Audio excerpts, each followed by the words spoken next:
Hey everybody, Devin from Dr. Garage. I'm here testing out my new camera. My wife got me this sweet GoPro Hero Black for Christmas, so a little bit of an upgrade from the cell phone camera I've been using. Alright, so this is the Dr. Garage Drift Off Seasons video blog number 3. So today I'm going to talk about used car inspections.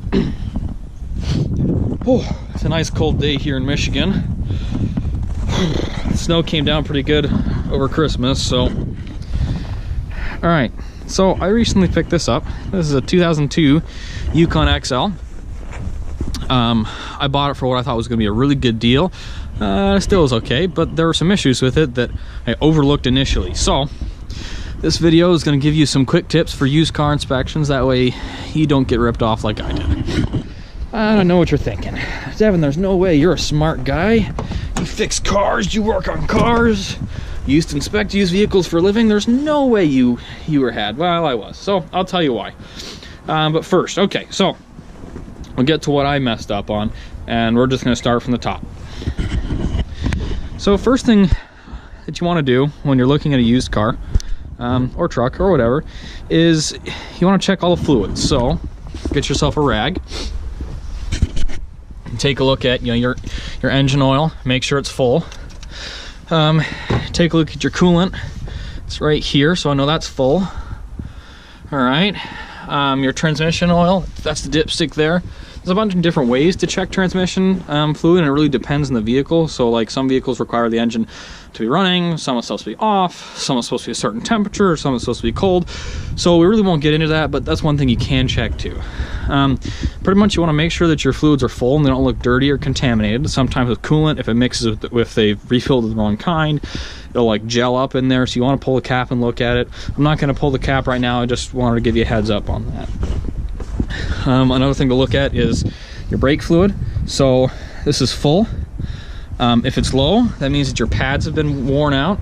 Either you've got a leak of the brake fluid or your pads are worn out, which means that you're going to need some new brake pads soon. Essentially, as the pad wears, the friction material gets smaller, it wears off, so the piston and the caliper sticks out more, and the fluid is displaced down there in the caliper. Anyway, it just pretty much means you need pads, or you will need pads if the brake fluid was low. Another thing is your power steering fluid. That's right here on this vehicle. It'll whine if it's low. It'll also be a bad pump, but essentially if it's low, you've got a leak.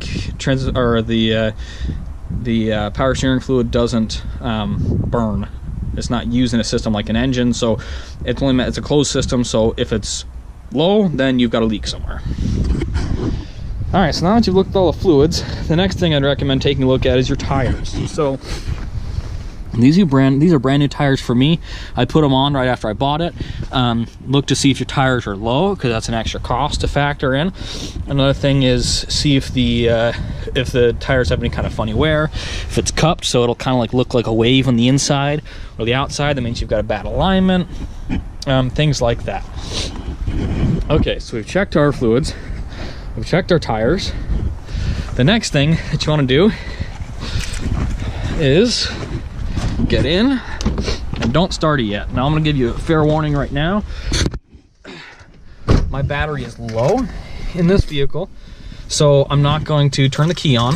But what you do is when you turn on, all the cluster should light up like a Christmas tree.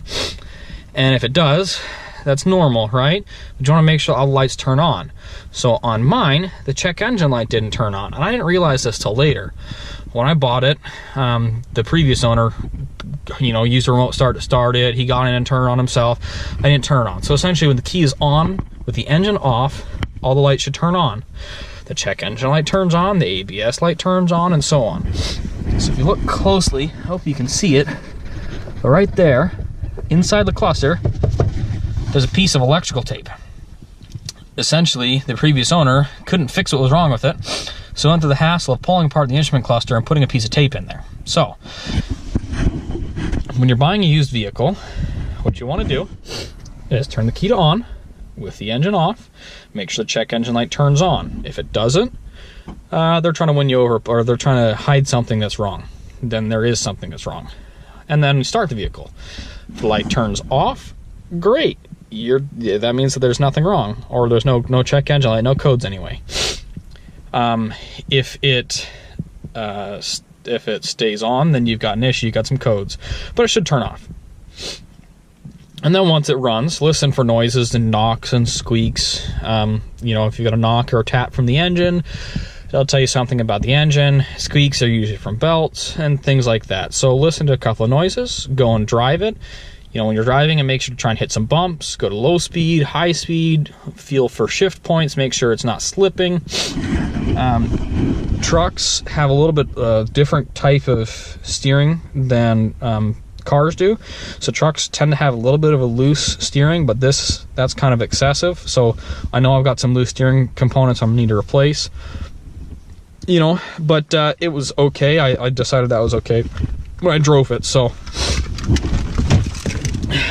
All right, it's really cold. I'm gonna get back inside.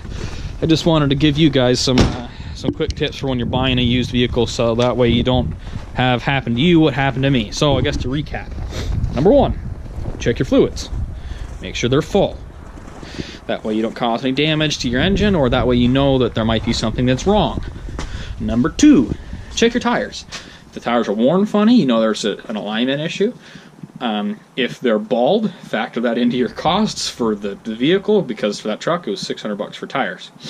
Number three, turn the key on with the engine off and make sure all the lights turn on, and either prove out saying that the systems are good, or stay on until you start it, such as the check engine light. Because if it doesn't turn on, then you have an issue and the previous owner is trying to hide it from you. And then if it turns off, then great, the vehicle runs. And the last thing you want to do is on your test drive, right? Listen to the engine for noises when you start it up, and when you're driving the vehicle, go low speed, high speed, wide open throttle, make sure the shift points are right, make sure it doesn't feel like it's slipping, the transmission, and hit some bumps and do some turns to make sure that your steering and suspension is okay. Listen for noises, feel for the steering to jerk around a little bit when you hit bumps. Sometimes that can mean you've got a worn component. And that's pretty much what you want to look for. Anything else, you want to take it to a shop. If you can't do it yourself, to put it up in the air and shake down the front end, look for loose components and leaks and things like that. So I hope this helps you out. I hope you guys don't get ripped off like I did. And yeah, thanks for watching.